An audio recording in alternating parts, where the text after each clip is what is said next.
For lesson 6.6, we are going to talk about another important aspect of ASL storytelling, which is entrances and exits.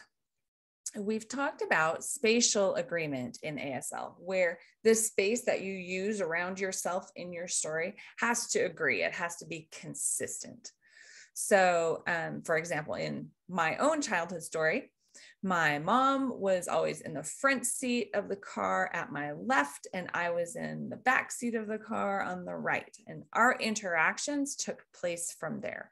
If I had referred to her somewhere else, if I had moved her or me at any point in my story, the story would no longer make sense. It would be confusing. So similarly, when you use entrances and exits in a story, they also require spatial agreement. People have to come in from the same place that they went out, or vice versa. So let's look at the entrances and exits that were in the gum story and see how they agree. So actually, hold on a second. Sorry. All right. So we first start with the boy. So here's his mom.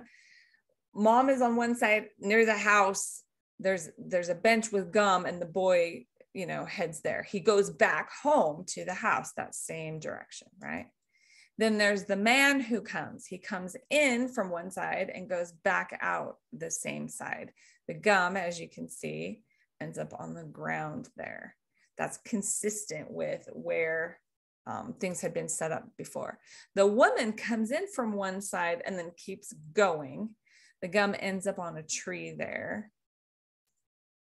And then the boy and girl come in from one side and continue going off on the same side.